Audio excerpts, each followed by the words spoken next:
In seveda, ker smo že v začetku načrtovali, da to aktivnost, ker se predstavlja prvič, predstavimo tudi širši javnosti preko vas, in ker včeraj vremenski pogoji temu niso dopuščali, smo se na hitro odločili, da vam predstavimo to danes v lepem vremenu. Zato smo danes ponovno tu skupaj zbrani.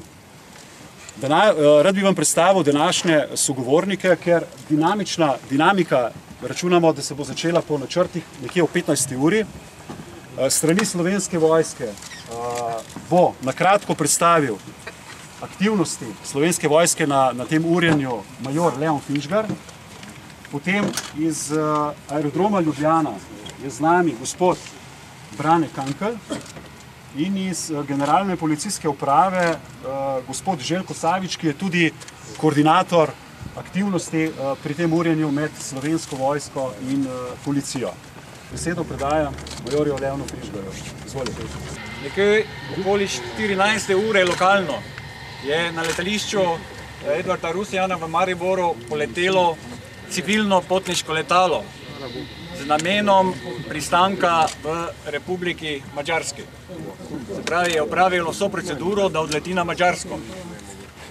Že nekaj minut po vzletu je obrnilo iz začrtane smeri in obrnilo proti središču Slovenije.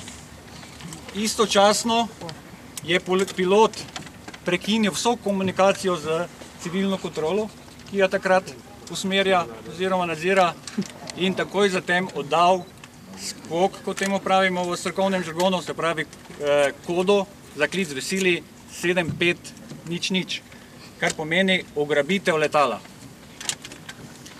Na ta poziv so sproženi vsi postopki, ki so načrtovani za ukrepanje v tem primeru. Se pravi, operativni center je alarmiral par prestreznikov in jih poslal v identifikacijo. Poudarjam, da je tu pomembno usklajevanje, se pravi civilne in vojaške kontrole, ki v takih primerih tesno sodelujeta. Zdaj v tem trenutku so ti prestrezniki že dohiteli, če se tako izrazim, oziroma prestregli ugrabljeno letalo in ga identificirajo. Po uspešni identifikaciji javijo vodjo izmene v operativni center rezultate in ta se na osnovi podatkov odloči, za kakšno vrsto postopkov se bo ukrepalo v nadaljevanju. V našem primeru gre za ugrabitev letala z sumom na teroristično grožnjo.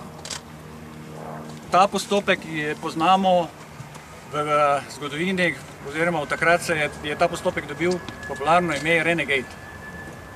Se pravi, gre ne za, v narekovajih rečeno, navadno ugrabitev, ampak z sumom na teroristično grožnjo, in tu za te postopke so načrtovane posebni ukrepi.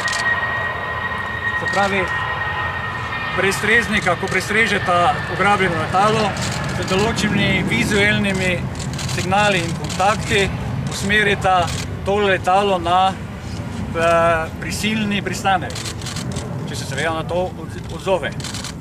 Danes v scenariju bomo videli, da je po krajšem oklevanju se letalo oziroma posadka za ugrabitelji odločila, da bo sledila našim prestreznikom in ti bodo vodili na prisilni pristanek na letališče Jožeta Pučnika v Ljubljani. Rad bi poudaril, se pravi, na začetku sem omenil, da gre za koordinacijo postopkov vojaške kontrole in civilne kontrole.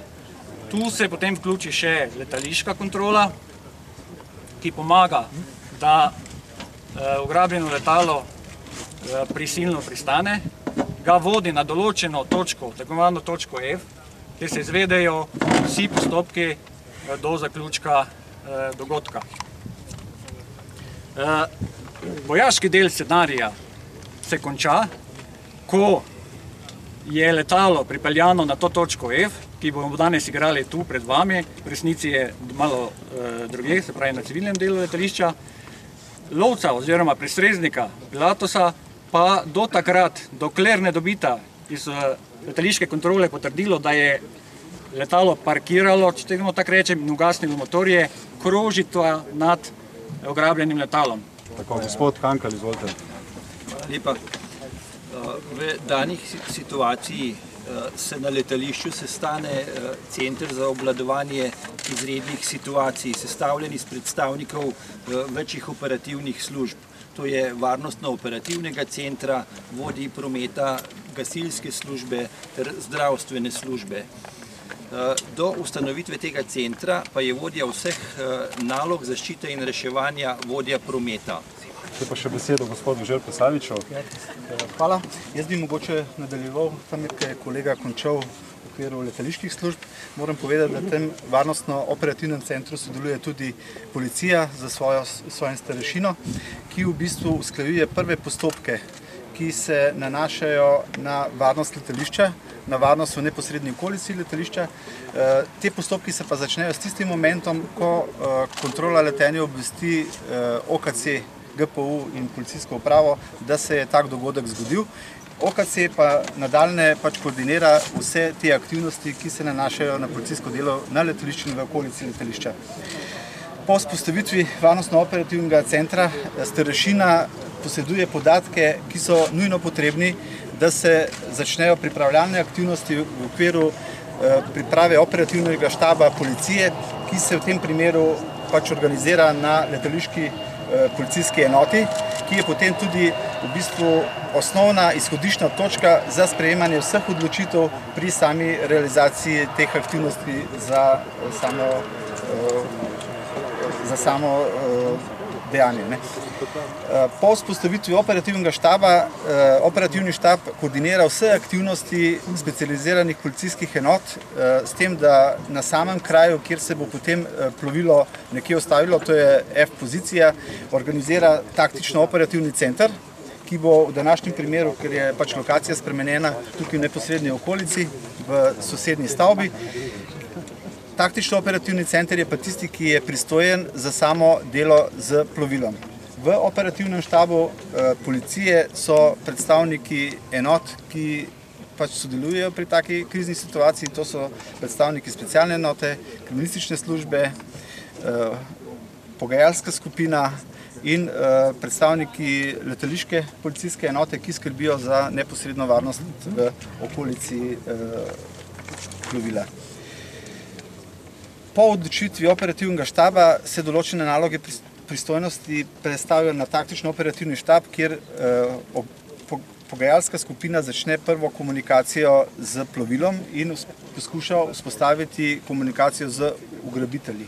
Če so oni pripravljeni v to komunikacijo, se potem začnejo nadaljnji postopki, ki v bistvu sledijo temu, da bi pogajalska skupina nekako na najbolj blag, na najbolj efikasen način, da ne bi prišlo do večje škode ali pa žrtev, vzpostavila nazaj stanje, ki bi bilo varno in da bi s tem pasivizirala postopke ugrabiteljev. V primeru, da pogajalska skupina ne bi mogla vzpostaviti take situacije, so potem nadaljni postopki, da se upadna skupina specialne enote vključi in poskuša v bistvu izvede upad v samo plovilo, pasivizira storilce.